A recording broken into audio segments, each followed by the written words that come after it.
atong tanlaon pamalandugan diri sa pulong sa Ginoo, no?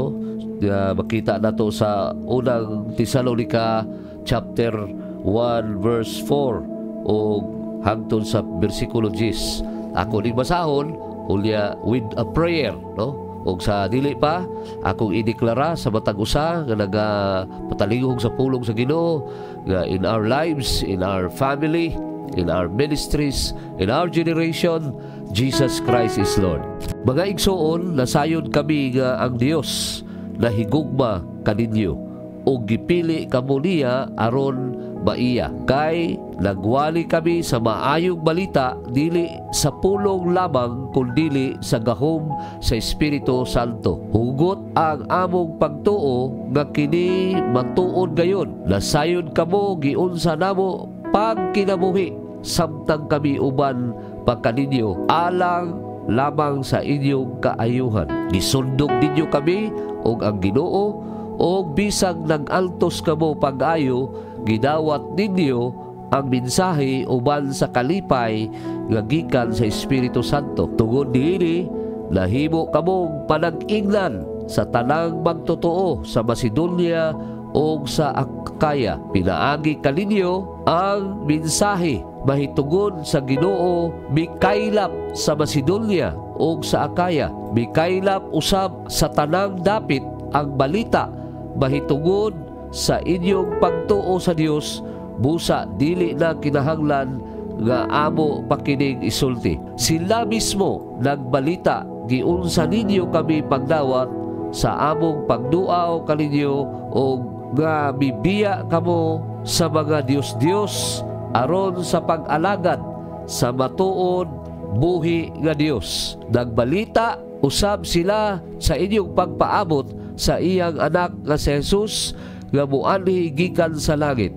Gibanhaw siya sa Dios ug siya maoy magluwas kanato gikan sa umaabot nga kasuko sa Dios. Kini nga portion sa scripture nga atong pamagipamalandugan karong buntaga naa kini nagapadayag o nagahatag kini kanato og dako nga paglaom, dako nga kaugmaon sa atong matag usa nga kinabuhi sa dihang nahimo kitang magtotoo. Gisaysay diri kung giunsa ang usa ka tawo nahimong nalambigit ngadto sa Dios og sumala pa gipili kita niya aron kita maiya tungod sa iyahang dakong gugma kanato. Og mauni nga dakong butang nga ato pong masabtan nga kini mga tawhana nga gipili sa Dios nahimong nagkinabuhi diha sa kabubuton o sumala sa kabubuton sa Dios. Mauni atong hula-hulaon pag-ayo nga ang kinabuhi nato diha kang Kristo gitawag nato nga dunay dakong paglaom o atong gitawag nga kini atong nabatulan sa dihang nakiglambigit o ni hatag ta sa atong mga kasing-kasing bisurrender ta ganha sa Ginoo. Ang atong kinabuhi giset or gireset ang atong kinabuhi. Naa na tayo gitawag na itong bag-ong kinabuhi. Ingon pa si Apostol Pablo dito sa 2 Corinto 5:17 nga si bisan kinsa nga anaa kang Kristo bag-o na siyang binuhat og ang daan miagi na. So, pagkanindot niya na nga gihatag nga kinabuhi o mauni atong tagaan og value tagaan atong bili sa atong mga kasing-kasing. Dili lang nato ni tinuod simple lang man, wala man tag gilisod-lisod sa Ginoo sa pagdawat o sa abot ni ini nga maayong balita nganhi sa tagsa-tagsa kanato. Apan ato sang sabton nga kinahanglan seryoso punta nga sa pagkinabuhi ni ini. Dili lang nato ni i-take for granted nga kinabuhi because this life is paid by the blood of Jesus Christ. Paid by the price, and that is the blood of Jesus Christ. Ang pinaka-importante ni ana nga gilagtaw dili lang tong nagpaabot tungod kay resulta kini sa dihang ikaw nahimong magtotoo, nahimong gitawag natong nagkinabuhi kay sa dihang imong gipahaom ang imong kinabuhi sa pagtulunan o sa prinsipyo sa Dios. Buot pasabot nga ni agree ka nga si Jesus Christ doon la mubalik o si Jesus Christ mubalik alang kanimo o kanako, di ba? So, pero kung wala ka mang kinabuhi niini, gi-take for granted lang nimo niini, as if nga wala ka indirectly, wa ka mutuo, no? Wala lang giingon nga nagtuo-tuo lang ka. Pero atong makaplagano, mga kaigsuunan, nga dili sa atong pagtuo dili sa kang Ginoong Jesucristo, we receive life. Nadawat na to ang kinabuhi. Ingon si Jesus, I have come to give you life and have it more abundantly. Apan diri sa dihang mahimo kang anak sa Dios, simple nga paagi, sa dawaton lang nimo si Ginoong Jesucristo sa imong kasing-kasing, o sa diha nakiglabigit ka sa iyaha pinaagi sa imong pagtuo sa pulong sa Ginoo. That's it, no? Anak ka na, ingon si Jesus Christ nga, to them who have received them, as many as receive Him, sa dihang si bisan kinsa nga magadawat kaniya, siya maghatag og katungod nga mahimong anak sa Dios. So naa na kanianang life nga nahimong anak sa Dios. Ug mao ni ang pagkalindot niya na, mao na ang atong gi-asam-asam, mao na ang atong gipangandoy nga kinabuhi nga puno sa kalipay, puno sa pagkamatarong, puno sa gitawag natong pagbaya diha sa Balang Espiritu. Ug atong makaplagal dinhi nga naa diri sa pulong sa Ginoo nga na dawat nato, no? Sa another translation, with conviction of the Holy Spirit. Sa English version, nagahisgo dito nga nadawat nato ang gitawag natong maayong balita with conviction of the Holy Spirit. It is the Holy Spirit that works within us nga masamta nato kining life nga gi-offer sa Ginoo og atong nabatunan pinaagi sa atong pagtuo kang Ginoong Jesucristo. Di ba murag unbelievable, no? Murag dili kay di ta katuo. Apa nahitabo og kini gitawag nato nga simple nga paagi. We receive it simply but take it seriously. Amen? No, ato ning dawaton nga murag simple lang bali kay ang naglisod-lisod ani si Ginoong Jesucristo mo ay nagpalansang. Dili man atong pastor, dili man ka ng grupo o ang nagpalansang, kung dili si Jesus Christ man, mao ni nga it's unbelievable. Murag lisod tuuhan pero naa na tuuhi na lang yun.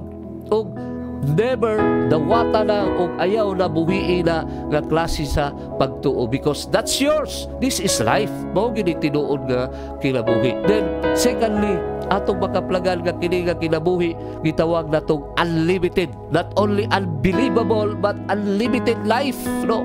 I have come, ingon si Jesus Christ, I have come to give you life and have it more abundantly. Nga ingon pa nila bisan sa pag-antos, wala nila igsapayan ang gitawag natong mga pag-antos, mga paglutos, no? O kini mga tao nga nato mabasa dinhi, this is people who pioneered, no? Pioneered, mao ning mga pioneering Christians yun, kay sila yun ang perbiro nga nakadawat sa gitawag natong mensahe sa maayong balita mahitungod sa pagkabanhaw ni Ginoong Jesucristo nga kung kini nagdala o kaluwasan sa tanan nga butuo kaniya. Mao na mga igsoon, dili nato ni kanang ingon nga usik-usikan nga kinabuhi, no? Although ako nakatilaw magkukusik-usik din apan akong na-realize nga sa dihang kini unlimited nga kuan sa Ginoo. So ako ning isave kay ngano man I have a generation nga karon ako ning tarungon og sa sunod nako baski katong akong mga anak makakita ingon pa diri nahimo kamong panag-ingnan, no? Ngano man, because kanang mga tao di sa Tesalonica nakasabot sila that the life of God is unlimited.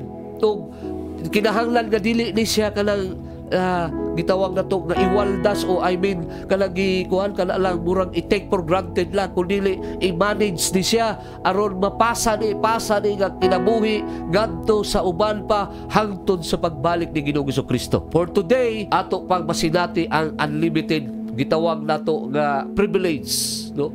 Kanang opportunity to hear the word of God that brings salvation to each one, and even a good life, a better life, the best life nga atong makaplagan. Kung naay mga panahon nga murag nag-inusara ka, ikaw inahan o ikaw anak, ikaw ba amahan nga murag ingon huna-huna nimo nga nag-inusara ka, wala ka mag-inusara. Ikaw giubanan sa Ginoo o daghan kaayo nga mga katawhan sa Ginoo nga iyahang gipatilaw, gipasilati sa kinabuhi ni Ginoong Jesucristo. And number 3, it's unstoppable life.